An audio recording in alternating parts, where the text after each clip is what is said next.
নমস্কার বন্ধুরা, আমি মৌ। আমার চ্যানেলে সবাইকে স্বাগত জানিয়ে আমি আজকের ভিডিওটি শুরু করলাম। তো আমি আজকে বানিয়ে নেব চিকেন মোমো।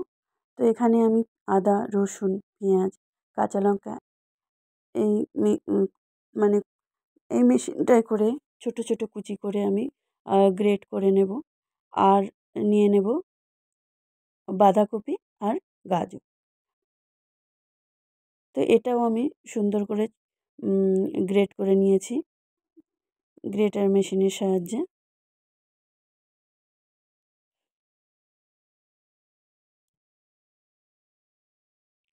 তো এবার আমি কিছুটা chicken 200 gram chicken, boneless chicken নিয়ে নিয়েছিলাম। চিকেনের মধ্যে আমি বাঁধাকপি কুচি, গাজর কুচি অল্প, ধনেপাতা কুচি, সয়া সস আর রসুন, আদা, কাঁচা লঙ্কা কুচি সব কিছু মিশিয়ে দিয়ে গোলমরিচের গুঁড়ো, নুন আর অল্প ভিনিগার সব কিছু মিশিয়ে দিয়ে সুন্দরভাবে মেখে আমি আধা ঘন্টা রেখে দিয়েছিলাম। এবার একটা স্টিমার নিয়েছি। আমি এটা রাইস কুকারের স্টিমারটা ইউজ করব, আর রাইস কুকারে আমি স্যুপটা বানিয়ে নেব। তো কিছুটা 2 টেবিল চামচ তেল আর নুন দিয়ে কিছুটা 2 কাপ মতো ময়দা আমি মেখে নিয়েছিলাম। যেরকম আমরা আটার রুটি মাখি জল দিয়ে, সেরকম মেখে নিয়েছি। আর ছোট ছোট লেচি কেটে আমি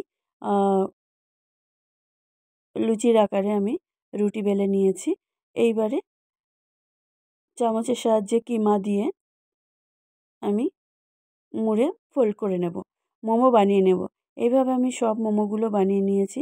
আর এখানে আমি দিয়ে দিয়েছি চিকেন আর রসুন, আদা, গোলমরিচের গুঁড়ো, আর একটু বাঁধাকপি কুচি, অল্প গাজর কুচিও আমি দিয়ে দিয়েছি স্যুপের জন্য। তো সব কিছু দিয়ে আমি স্যুপটা হওয়ার জন্য রেডি করে নিয়েছি। এইবার উপরে আমি মোমোটা বসিয়ে দেব মোমোর স্টিমার করার জন্য। বিভিন্ন শেপের আমি মোমো বানিয়ে নিয়েছি প্রথম লটে। তো পরের ব্যাচে আমি এই ধরনের মোমো শেপে বানিয়ে নিয়েছিলাম ছোট ছোট করে। তো যে যেরকম শেপ পছন্দ করেন বানিয়ে নেওয়া যায়। তো আমি পরের ব্যাচে এইভাবে শেপ দিয়েছি। তো আপনাদের যদি ভালো লাগে বন্ধুরা অবশ্যই লাইক করবেন আর কমেন্ট করে জানাবেন কেমন হলো। আর আমার চ্যানেলে নতুন বন্ধুদের বলবো সাবস্ক্রাইব করে পাশে পাশে থাকবেন। তো এইভাবে আমি স্যুপ দিয়ে আর লঙ্কার চাটনি দিয়ে আর মোমো দিয়ে সার্ভ করে দিয়েছি। তো খেতে অসাধারণ হয়েছিল, স্বাদে ভরপুর। তো আশা করি আপনারা বানিয়ে খেয়ে দেখবেন, আমার রেসিপিতে আশা করি ভালো লাগবে। তো একটা মোমো তুলেছিলাম, নিচে থেকে খুলে গেছে।